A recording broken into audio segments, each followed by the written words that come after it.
మరి పులివెందులకు సంబంధించిన టీడీపీ నాయకులు ఇన్ఛార్జ్ రవీంద్రనాథ్ రెడ్డి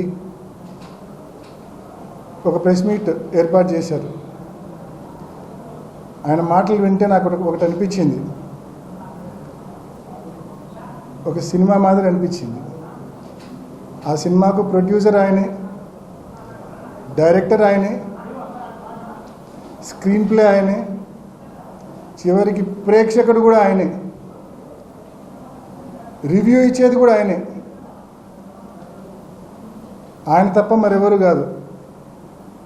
ఎందుకు ఈ మాట అనవలసి వస్తుందంటే,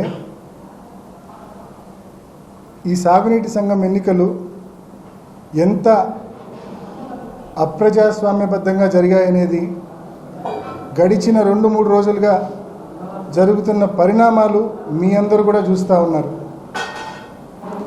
ఒక్కసారి మీ అందరూ కూడా గమనించండి.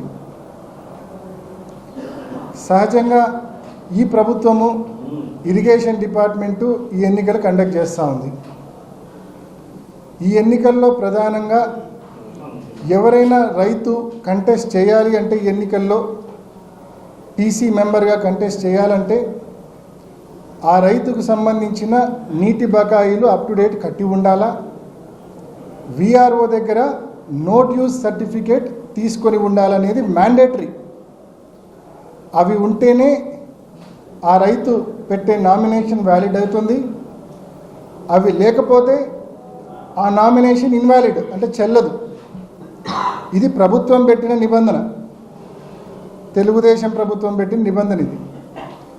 మరి ఆ నిబంధనలో భాగంగా నిజంగా వీళ్ళు ఎన్నికలు కోరుకునే వాళ్ళైతే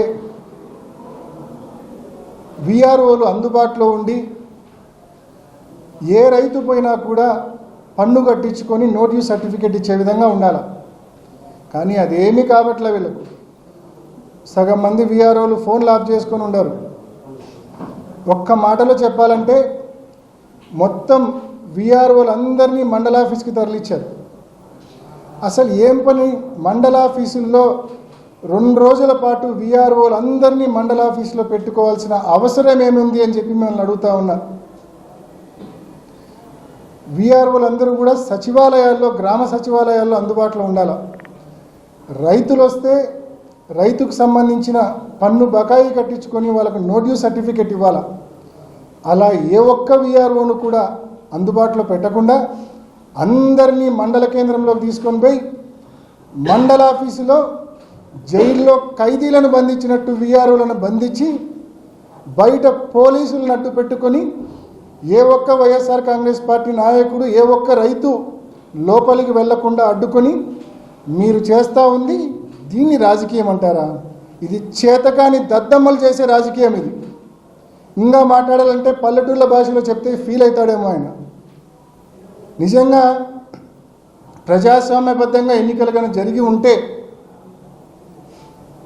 రైతులు ఓటు వేసి ఉంటే, పులివెందుల ఇన్ఛార్జు, టీడీపీ ఇన్ఛార్జు రైతులు, పులివెందుల రైతులు సొక్కా ప్యాంటు ఇప్పి చంద్రబాబు నాయుడు మీద ప్రజల ముందు నిలబెట్టేవాళ్ళు. ప్రజాస్వామ్యబద్ధంగా ఎన్నికలు జరిగి ఉంటే ఆ ధైర్యం లేదు వీళ్ళకు, ఆ తెగువ లేదు. మీరు గతంలో ఎన్నికలు చూసింటారు, హోరాహోరీగా తలపడేది చూసింటారు. కానీ ఈ మాదిరి క్యాండిడేట్స్ కంటెస్ట్ చేస్తే ఓడిపోతామనే భయంతో నోటీస్ సర్టిఫికేట్ కూడా క్యాండిడేట్లకు, అభ్యర్థులకు అందించకుండా ఉండే పిరికి పంద రాజకీయం ఇవాళ తెలుగుదేశం ప్రభుత్వం చేస్తూ ఉంది. చేతగాని దద్దమ్మలు ఎవరో ప్రజలు నిర్ణయిస్తారు. ఇంత నీచపు రాజకీయం, ఇంత చేతగాని రాజకీయం అవసరమా నిజంగా? దీనికి మళ్ళా ఎన్నికలని పేరు. మొత్తం జైల్లో ఖైదీలను బంధించినట్టు బంధించి విఆర్ఓలందరినీ మండలాఫీసులో పెట్టి పోలీసులను అడ్డు పెట్టుకొని ఏ ఒక్కరికి కూడా నోటీస్ సర్టిఫికేట్ ఇవ్వకుండా మరి మీరు చేసిన ఈ తతంగం ప్రజాస్వామ్యబద్ధమా? ఇది నేను క్వశ్చన్ చేస్తూ ఉన్నా. విఆర్ఓలందరూ గ్రామ సచివాలయాల్లో అందుబాటులో ఉండకుండా ఎందుకు మండల కేంద్రంలో ఖైదీలను బంధించినట్టు బంధించావు అని చెప్పి నేను క్వశ్చన్ చేస్తూ ఉన్నా. ఇక్కడే అర్థమవుతా ఉంది కదా ఎలక్షన్ ప్రాసెస్ ఏ రకంగా అపహాస్యమైందనేది ఇక్కడే అర్థమవుతా ఉంది కదా స్పష్టంగా ప్రతి ఒక్కరికి. ఇక్కడ స్థానిక ఎంపీ అవినాష్ రెడ్డి గారు అంతా కూడా ఏడుపుగుంటి మాటలు, ఏదో ఇట్లా చేసేదానికి ఇదంతా మళ్ళా ఎలక్షన్ ఎందుకు పెట్టాలా, ఎలక్షన్ లో గెలవలేని దద్దమ్మలు, అది ఇదని ఏమేమో మాట్లాడినాడు.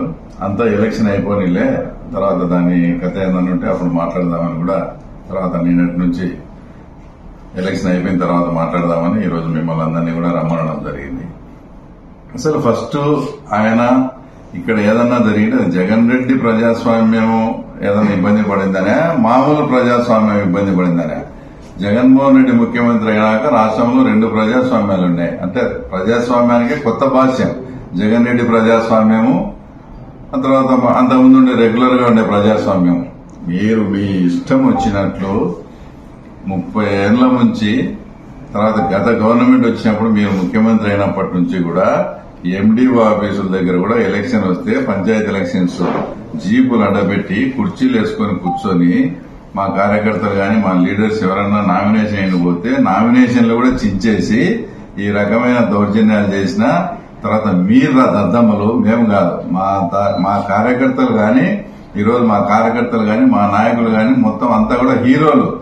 ఏ ఒక్కరు కూడా వైసీపీకి చెందినోడు ఎంఆర్ఓ ఆఫీస్ కాడికి పోయి మేము ట్యాక్స్ కట్టుకోవాలని గాని, మేము నామినేషన్ వేయాలని గాని ఒక్కడు ఎవడన్నా వచ్చినాడా? మీరు దద్దమ్మలు, మేము కాదు. గతంలో ఎవరిని రానియకుండా చేసిన దానికి అప్పుడు మీరు దద్దమ్మలే. ఈ రోజు ఎస్ మేము మీరు చెప్పిన దాంట్లో ఇది తప్ప ఒప్పని కాదు, ఎస్ మేము చేశాం, మేము చేస్తాం కూడా. ఇంతవరకు 78 నుంచి మీరు నిర్మించుకునే సామ్రాజ్యాన్ని ఈరోజు మా కార్యకర్తలు మా నాయకులు కూకట్టి వేళ్లతో సహా పెకలించి ఎవడే గాని నామినేషన్ గాని ట్యాక్స్ కట్టుకునేదానికి గాని ఎంఆర్ఓ ఆఫీసుకు వచ్చిన సందర్భం కూడా లేదు. ఒక్కసారి ఇక్కడ ఇదంతా ఎవరు పోటీ చేసేదానికి కూడా ఎవరు కూడా రాలేదు. కాబట్టి ఈ డొల్లతనం అంతా బయటపడతారని చెప్పి రాష్ట్ర వ్యాప్తంగా కూడా బాయ్కాట్ చేసిన వాళ్ళు తర్వాత మీరు దద్దమ్మలు, అవినాష్ రెడ్డి కావచ్చు, జగన్మోహన్ రెడ్డి కావచ్చు, మిమ్మల్ని మీ చేతగాంతనాన్ని పెట్టుకుని తర్వాత మమ్మల్ని తర్వాత ఈ రకంగా మాట్లాడడం అసలు ఇది కరెక్ట్ కాదు. తర్వాత కూడా మేమేమి ఇది చేయలేదు, ఆ తర్వాత అది చేయలేదని కూడా మేమేం చెప్పడంలే. 100% మీరు గత 5 ఏళ్లలో ఏ రకంగా ప్రజాస్వామ్యాన్ని మీరు వచ్చి పరిరక్షించినారో అంతకు రెట్టింపుగా మేము కూడా ప్రజాస్వామ్యాన్ని మీరు చేసిన పద్ధతిలోనే మేము కూడా పరిరక్షిస్తాం. ఇది జస్ట్ ట్రయల్ మాత్రమే, ఇంకా ఇది సినిమా కాదు, ఇది జస్ట్ ట్రయల్ మాత్రమే. ఇది మేము ఈ రోజు కూడా ఛాలెంజ్ చేస్తున్నాం. మీకు దమ్ము ధైర్యం ఉంటే ఏ లోకల్ బాడీ ఎలక్షన్లలో అయినా కానీ ఇంకా వచ్చేటి అన్ని కూడా కనీసం మీరు పోటీ చేయండి చూస్తా. మీ ఇట్లా చేస్తేనే ఇక్కడ పులిందల్లో రాజకీయం, ఇట్లా చేయమనే మా కార్యకర్తలు అందరూ కోరుకుంటున్నారు. మీరు చేసినట్లే మేము ఇట్లనే చేస్తా. వచ్చే ఈ స్థానిక సంస్థల ఎలక్షన్ గాని ఏ ఎలక్షన్లు అయినా గానీ మీకు దమ్ము ఉంటే మీరు పోటీ చేయండి. ఇట్లనే మేము చేస్తాం. ఇంకా మా ముఖ్యమంత్రి మమ్మల్ని కంట్రోల్ చేస్తా, ఇంకా మమ్మల్ని చేస్తాడు. కాబట్టి పులిందల్లో కూడా మీరు ఇంకా ఆ రకంగా ఉంది. ఎందుకంటే మా ముఖ్యమంత్రి మీద గౌరవంతో ఉన్నాం. మా ముఖ్యమంత్రి మమ్మల్ని కంట్రోల్ చేయకుండా మాకు ఫుల్ పవర్ కనిస్తే ఆ సినిమా వేరే రకంగా కూడా ఉంటుంది. హెచ్చరిస్తాం. ఏమి ఇక్కడ నుంచి ఈరోజు నిన్న ఎట్లా జరిగినాయో ఒక్కడు కూడా నామినేషన్ వేసేదానికి కానీ ట్యాక్స్ కట్టించుకునే దానికి కూడా రాలే. భవిష్యత్తులో కూడా మా కార్యకర్తలకు నేను ఇన్ఛార్జ్ తీసుకునే రోజే నేను ప్రమాణం చేసిన తెలుగుదేశం పార్టీ కార్యకర్త గాని తెలుగుదేశం నాయకులు కూడా మీసం మెలేసి మేము తెలుగుదేశం రా అని అనిపించేట్టుగా మీ గౌరవం కాపాడుతామన్నాం. ఈరోజు ఇంత జరిగినా కూడా ఏ ఒక్కరు కూడా గతంలో వాళ్ళు అట్లా చేసినారు, తర్వాత వీళ్ళు ఇట్లా చేస్తున్నారులే అని మమ్మల్ని ఎవడే గాని అందరూ కూడా సమర్థించడంలే. అంటే మీ పరిపాలన తర్వాత మీది ఆ రకంగా ఉన్నది.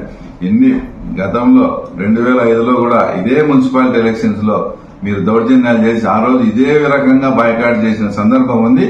మళ్ళా మీతో కూడా ఆ రకంగా బాయ్కాట్ చేపించేదానికి మాకు ఈ రోజు 20 సంవత్సరాలు పట్టింది. తర్వాత మీరు ఈ మధ్య ఆ పుష్ప సినిమా చూసారా? దాంట్లో విలన్ పుష్ప సారీ చెప్తే టేప్ రికార్డ్ ఆన్ చేసుకుని పుష్ప సారీ చెప్పినాడని ఆనందంగా వింటాడు. అలాగా ఈ రోజు అవినాష్ రెడ్డి నోటి నుంచి మేము కలెక్టర్ కు లేఖ రాసినాం, అది రాసినాం, మమ్మల్ని ఇది చేయలే అని ఆ ఏడుపుకుంటి మాటలు ఏంటంటే మా కార్యకర్తలకు కూడా చాలా శ్రవణానందంగా ఉంది. ఎందుకంటే అన్ని ఘోరాలు అన్ని పాపాలు వాళ్ళు చేసినారు. ఈ రోజు కూడా చెప్తాను, ఇది ట్రైలర్ మాత్రమే, అన్ని ఎలక్షన్స్ ఇట్లే ఉంటాయి.